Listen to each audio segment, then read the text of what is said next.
Welcome to the Power Edge Podcast, where power is refined, impact sharpens, and leaders move from success that performs to powerful legacy.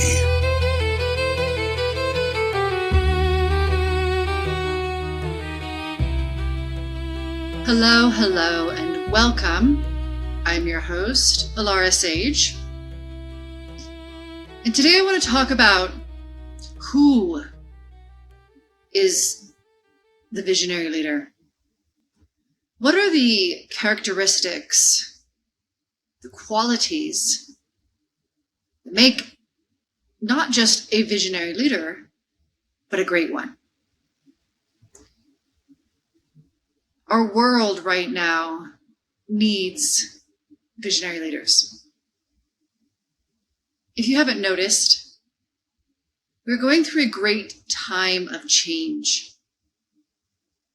And change is about death and rebirth.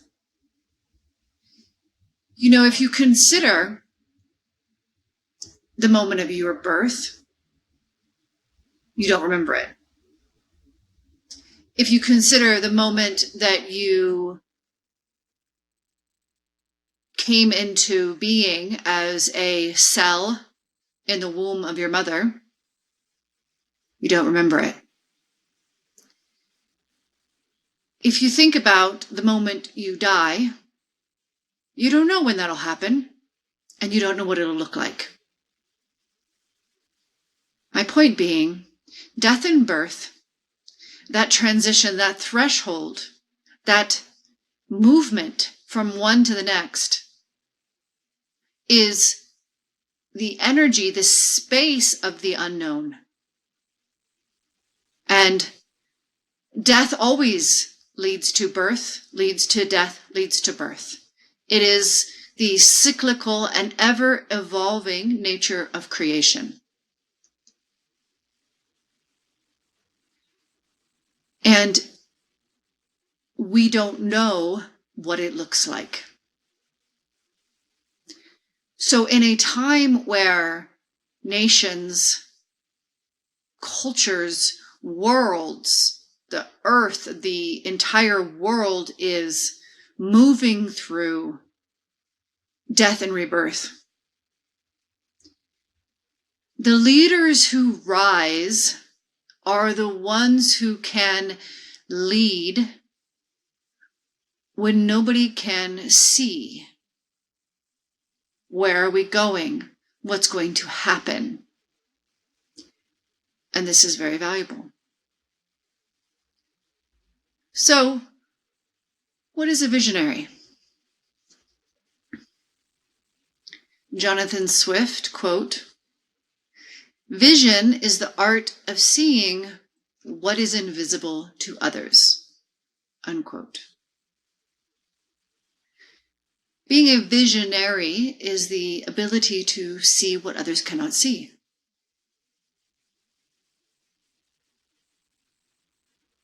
Now, you can be a visionary and not be a leader.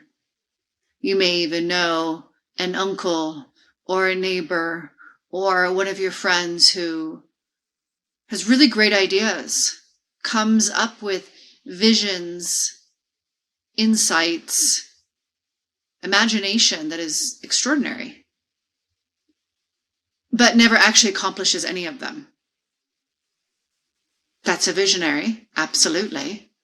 But a visionary leader is someone that can then create a movement, create action, both for themselves and for others.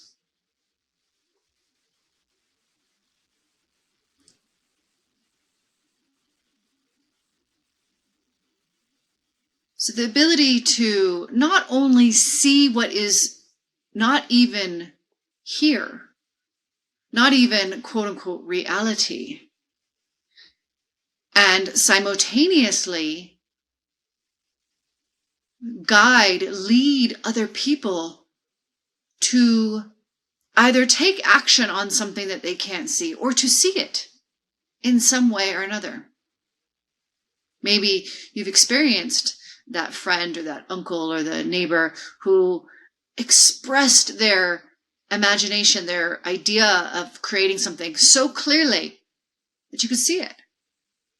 You could see their vision.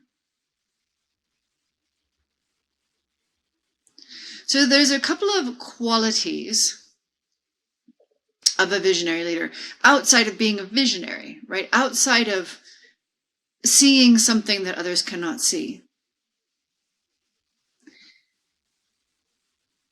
The first quality is the ability to direct action towards what can't be seen, without necessarily knowing the path. As I said, death and birth is unknown territory. We don't know what's going to happen. And largely, in any framework that you are creating a vision that does not currently exist, whether that is a small vision of a business that does not currently exist, or a very big vision of a national government or a new banking system, the vision is the end result, the thing that is possible to create. And then there's all the steps in between. The visionary leader doesn't know how to get there. It doesn't have it all mapped out because nobody's ever done it. Nobody's ever walked that path. And while they might have some steps in a state of knowing, they might see some steps along the way. If it truly is a vision, a newness, a new direction, a new creation, something that nobody's ever done, there's going to be a lot of unknown along the way. So the visionary doesn't have a complete map, but they can give a direction. They can say, we're going this way, and can allow their team, the people that they lead, whoever that is, to creatively meet the moment, to creatively solve the puzzle. So it's this beautiful balance between seeing the vision, having an idea of the direction of the vision, yet creating the spaciousness, the availability for people to meet the moment and solve the problems that arise. Because that is where so much of creation exists. Creation is not about a starting point and an end point. Creation is about this moment, right here, right now. This moment. Wherever this moment is in the journey, because really the journey doesn't stop. You know, recently I wrote a book and I published it. But the writing the book, the point that you finish writing the book, well, that's one ending, right? Then you have to edit the book and you get the book all edited. That's another ending. And then you have to proofread the book, and then you have to interior design the book. And then the book launches, it gets published, it's brought to the world. That's another ending. But then right again, what is there? A beginning. Writing the book, getting it published is just one part of it. Now you get to go talk about it and bring it to the world. So there's never truly an arrival. We can have, it's like the stops along the way of the road trip, right?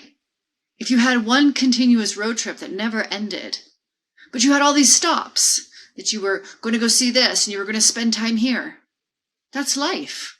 It's one continuous road trip that just has milestones and markers along the way. And the more that you understand this, the more relaxation comes into the act of creation. Because it's never about getting to the thing.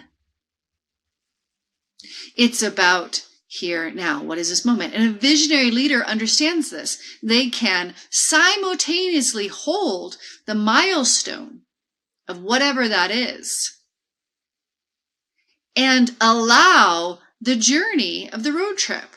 Because we all know that road trips aren't really that enjoyable when you just get in the car and you drive straight through and you don't ever stop and you get to the place and then you drive straight back. That's not fun.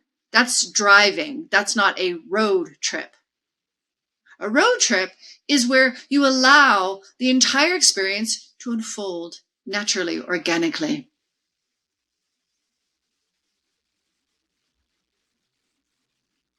So a visionary has to be able to hold that direction, to hold the milestones and allow for the people, the teams, whoever they're leading to creatively turn on the music, buy the snacks, make the stops that enrich the entire experience and the creation.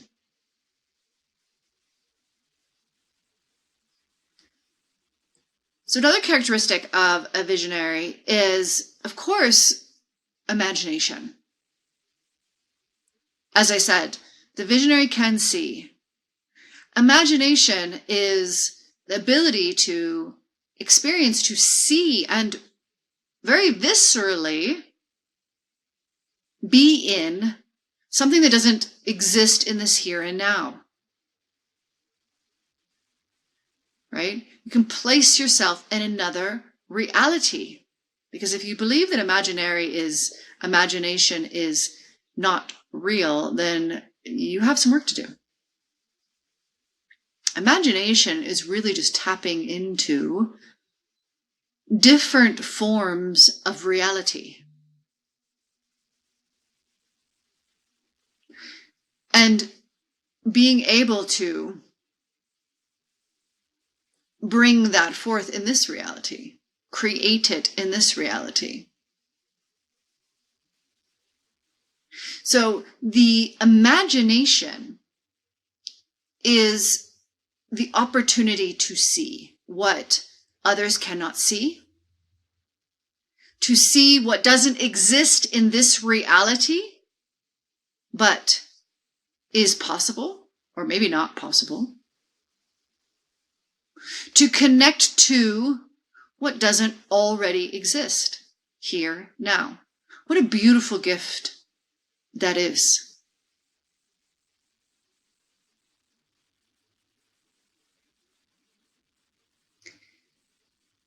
Simultaneously, again, there is a straddle that the visionary leader must be able to hold here, because imagination is beautiful, but without action, it's nothing. It's a vision. That is all.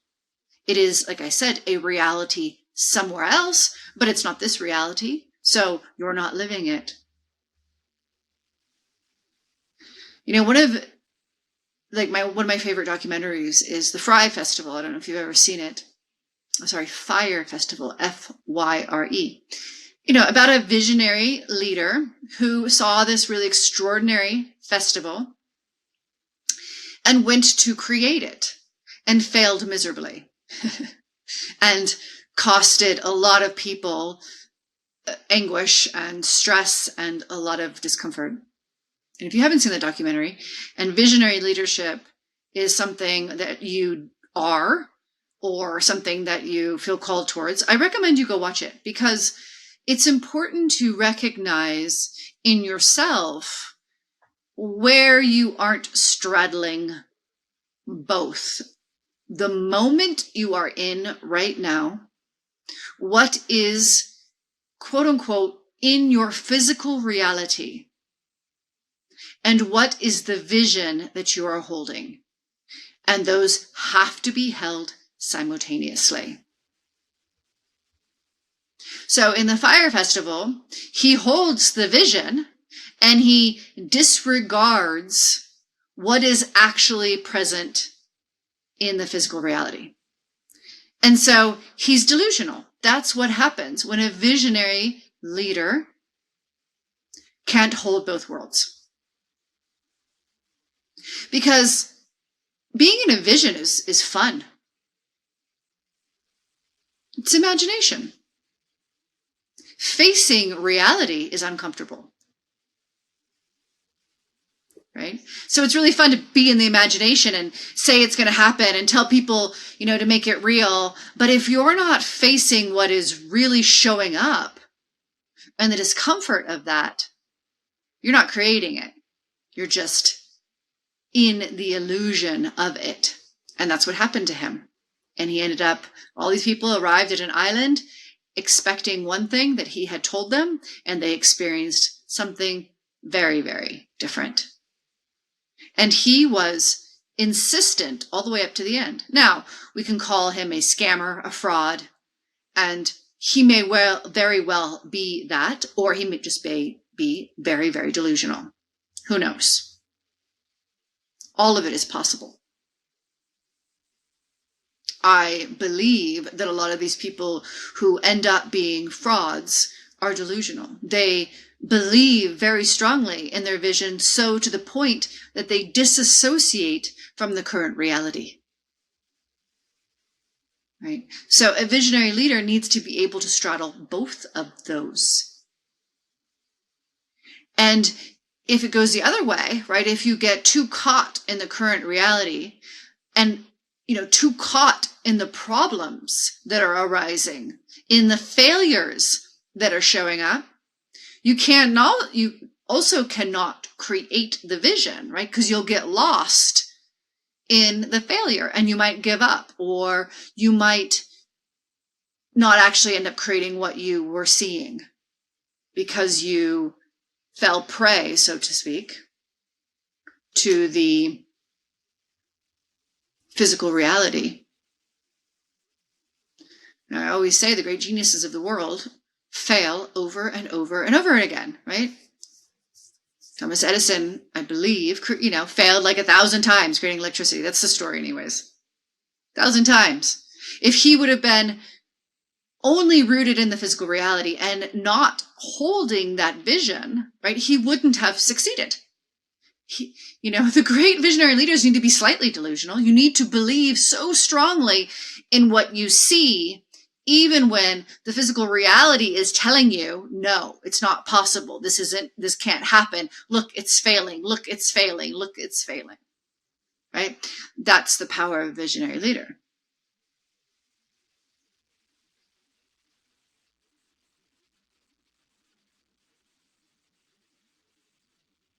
And the third aspect of a visionary leader is emotional intelligence. And I speak about this often because it is very much where our future is going.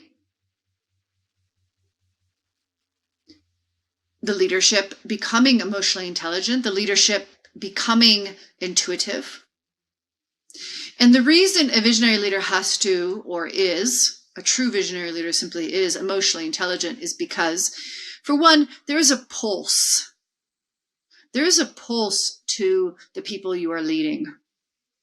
An emotional pulse, a creative pulse. There is a pulse to life, to humanity. If you're not emotionally intelligent, you can't feel that pulse. Your people go cold and you're still talking to them like they're hot on your trail. Meanwhile, they've disconnected from you and they've started pulling away. Your team or the people that you're leading are confused, but you can't feel that. And so you're still communicating as if they understand, and you're just creating more confusion. There is never just one consistent energy in humanity. We are very deeply emotional beings, whether people express it externally or not. They are having emotional responses. And sure, if you are leading highly emotionally intelligent people, they will manage that largely on their own.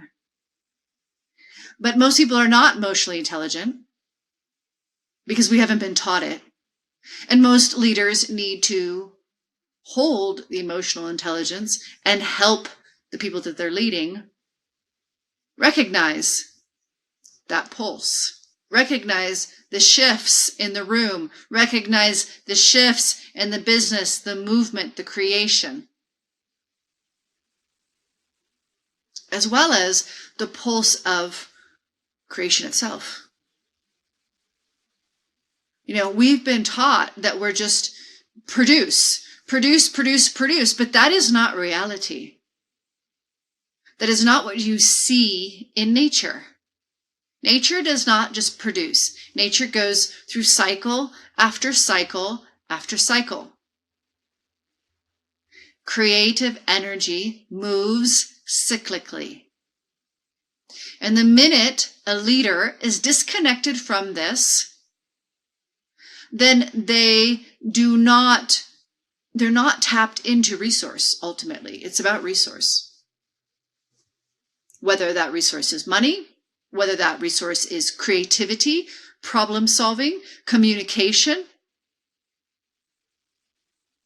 resource of people, resource of something tangible, items that are needed, all of that resource. Think of the rain and the sunshine. Those are resources of the planet to create life.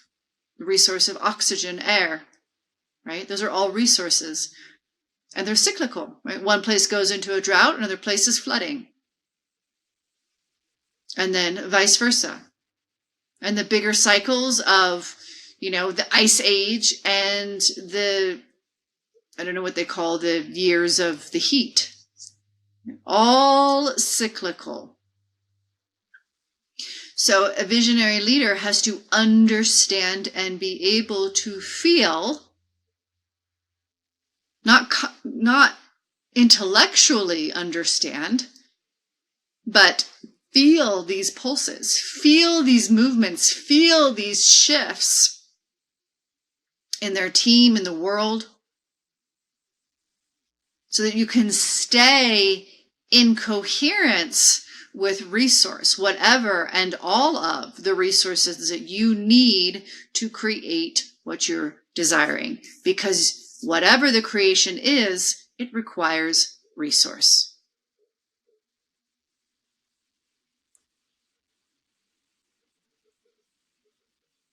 So the ability to hold direction without knowing how you're going to get there, number one. Have imagination and still stay grounded in the physical reality, 2. And be emotionally intelligent, be intuitive to feel, sense, and follow the pulses and cycles of the various layers to your creation. Your people, you as the visionary leader, your people, your business, the world, whatever it is. The other thing that's really important to understand with visionary leadership is it's very lonely. One of the downfalls of it, quote unquote, I don't really know if I'd call it a downfall, but that's a word I think we can all understand, is its loneliness. Because you're the only one that can see. And that's lonely. And a lot of visionary leaders feel not understood or misunderstood because of this.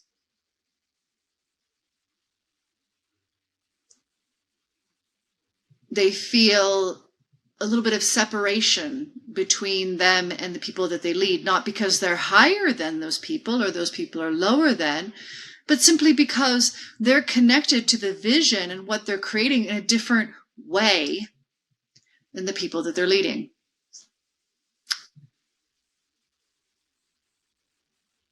So it's their responsibility to continue to communicate and express and try to help the people that they are leading see, feel, resonate with the vision as much as possible, as that will help close that gap.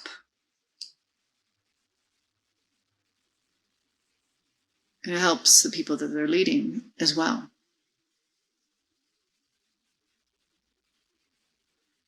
So I want to read another quote about visionary leadership.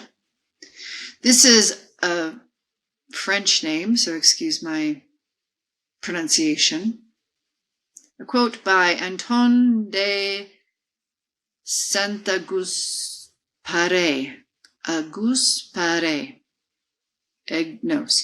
Exupéry. Antoine de Saint-Exupéry. All right. If you want to build a ship, don't drum up people to collect wood, and don't assign them tasks and work. But rather teach them to long for the endless immensity of the sea.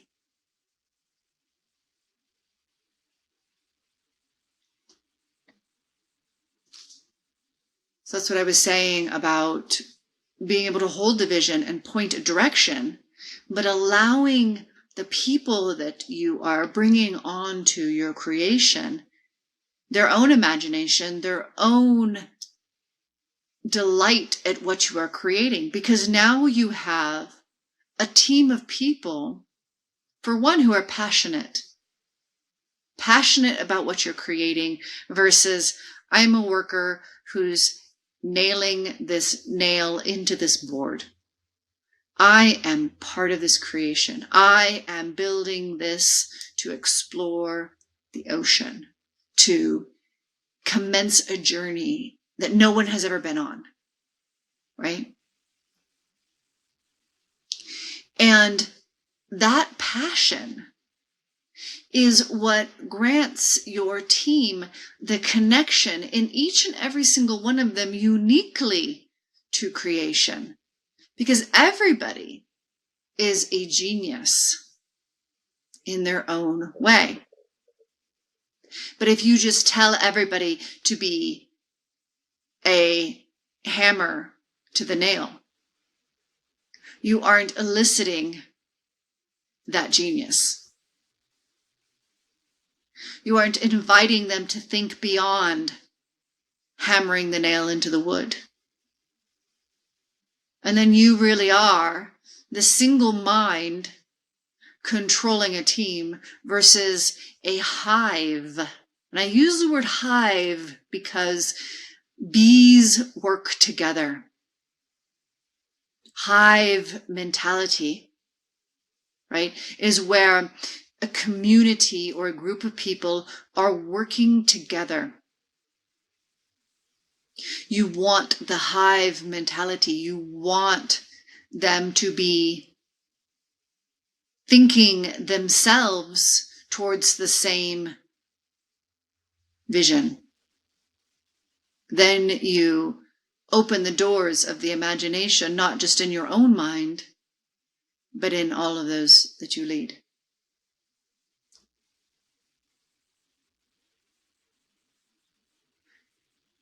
So do you see yourself as a visionary leader? You know, a visionary leader doesn't have to be somebody big.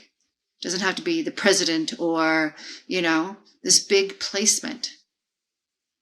A visionary leader can be a tiny group of people, of 3 people. It can be a visionary leader of anything. It's not what the vision is or what you're creating. If you recognize yourself as a visionary leader, then it's about understanding how to carry through with your vision, trusting the vision, trusting that it matters. Thank you so much for being here with me today. Much love. Thank you for listening to the Power Edge Podcast. with host Alara Sage. Connect with us on Instagram at The Power Edge or on YouTube at Alara Sage.